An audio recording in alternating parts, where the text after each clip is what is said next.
EA now dropped the new XP path with a lot of good and very bad rewards, and you are wondering what is the fastest way to get to the level 60 to that 87 overall Jack Eichel. So don't worry, I have you covered. For someone who doesn't like to sit and do the numbers, I will explain to you what is the best mode to play to get out the most of your time you spend in the game and at the same time get the most rewards. Hello YouTube and welcome back. If you're free to play, you probably will really need that 87 overall free Jack Eichel. And you also want to get as many cards as you can because as you already understand, the rewards in the game are not that great. So if there is an opportunity to get something, at least anything you can use, I really don't want you to miss out. So let me explain to you how long it will take you to actually get that 87 overall Jack Eichel and which modes are the best to play to get the most XP out of it. I will also give you some understanding of how many XP you get per tier, which modes give you the most XPs, and in general, what is the best way of playing the game going forward. Before I start breaking this all down, if you could like and subscribe, that really would mean a lot. I'm trying to get to 5,000 subscribers before Christmas. And now let's stop with the yapping and go into the XP path. For people who are new and only get the game on Friday, you may be disappointed, but this video is not about me ranting about the rewards, but to share how to get them. As you can see, we have a lot of rewards on XP path, but obviously we are only interested at a reward at level 60, and that's our end goal. To remind you, all these rewards are there for 55 days, so you don't need to get them all done in one day, but if you are someone like me who likes to chase, then let's go. So for example, if you are someone who only plays squad battles, you will earn 1900 XP for every win on superstar difficulty if you play 4-minute periods. For a loss, you will earn 840 XP. The goals and shots actually matter, but this is just if you, let's say, win by 1 goal. If you play squad battles on 2-minute periods, you will earn 4 XP more in total, so that will be my way to go. Play games on superstar and 2-minute periods in case you have any objectives where you also need to get games played. If you need to work on objectives like score goals or do digs, 4-minute periods would allow you to do it better. Always make sure that whatever mode you grind, you keep objectives in mind, as while doing it, you can also tackle multiple things at the same time, so you earn up XP and coins or any other quick rewards. If you're someone like me who cannot play squad battle games, you can always go and play rivals, but it will give you less XP, so for once, offline players are rewarded more than online. I will use Division 5 and Division 1 as comparison because I don't really know what XP you're getting from Division 4 to Division 2, but it will just give you some kind of idea. If you win a game in Division 5, you will earn 1137 XP points, and if you lose a game, you will earn 742 XP points. So a little bit more than half, and it's good for people who are still struggling and trying to learn the game. Like me, because you can see that I'm in Division 5 where I was in Division 3 all last year.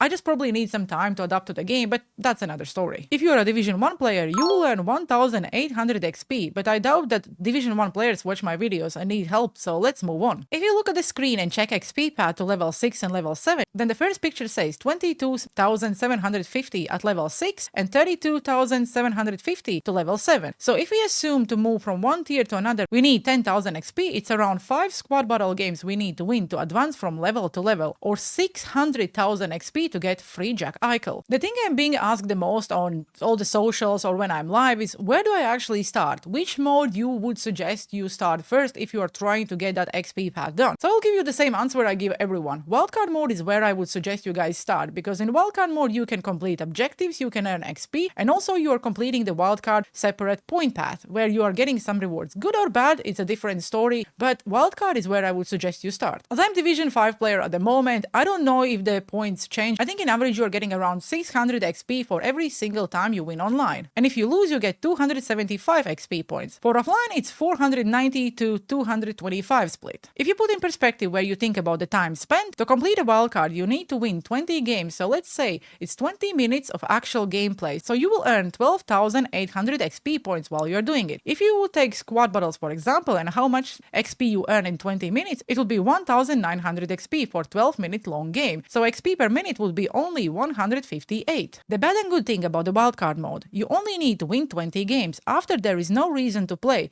But the good thing is that while XP path is 55 days long, wildcard mode will refresh again in 7 days, so you can do it all again. At the moment, there is no way of actually seeing how much XP do you need to advance from level 1 to level 60. This is something I addressed with the developers yesterday because I think it would be a good thing to actually see how much XP the actual XP path is worth. And I think that would be a good thing for a player base because then you would know how to plan your time when you're playing the game. So for example, okay, I still need to play 10 squad battle games to complete the XP path if you're getting close to it, because all this is speculation. This is what I think, and hopefully I'm right because I don't really want to mislead you with some, I don't know, wrong information, but I'm pretty confident that 10k is what you need to advance from level to level. To get from level 1 to level 60, you will need to play and win 315 squad battle games on superstar difficulty and with 4-minute periods. It sounds awful, but we have our daily objectives which give us XP, and we also have our weekly objectives where we also get XP. As you can see, you earn a lot of XP by just completing the weekly objectives. And of course, we also earn a lot of XP by just playing, let's say, moments or anything else we do in the game. So yes, probably will not take you 315 squad battle games because you will earn a lot of XP on the way as you go. But let's say you don't want to do anything else and you just want to play games, you would need to play 315 squad battle games, and also all of them need to be win. If you look at actual single player and squad battles, you can actually play 804 games.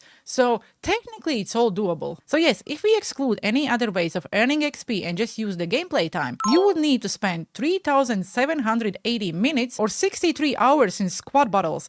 So that's almost 3 days of just playing the game. The best thing will be just play the game the way you like and earn XP in the background, as once you are done there is really nothing more to grind for outside of waiting for new objectives or wildcard. Just don't rush, otherwise you will be out of things to do. Last year we was forced to play almost 50 rivals games, 20 champs games, and almost all squad battle games if we wanted to earn the top tier rewards, but this year we can play at our own pace. As we already know, there is more content planned for these 55 days, so potentially we will see first people getting him in around 7 days, because there are so many people who just grind the game non-stop. For me it will take around 2.5 to 3.5 weeks, as I will just play the game at my own pace with focus on things I like to do, not forced to play squad battle games. Okay guys, I think it explains how 55 days of XP path looks on paper and how many games you need to play and how many hours that actually will took you to get that Jack Eichel. Like I said, this is just a game time. You probably will earn a lot of other XP by playing the game, so you definitely will not need to play 3 days non-stop squad battles to earn that Jack Eichel. Probably by completing the dailies, by completing the weeklies, by completing the wild card, by playing rivals if you don't want to play squad battles, you will probably get this card in around 2 weeks. If you enjoyed this tips and tricks video, I will release more about every single mode and every other thing to do in the game, just so you don't have to do the numbers, because I just absolutely love numbers and I will always do them. That's why I always release the videos about how much the cards cost and what is the best way to actually make the cards. If there's any suggestions you guys would like to see me making videos about, let me know down in the comment sections below. But other than that, I hope you enjoyed today's video and have a good one. See you on the ice.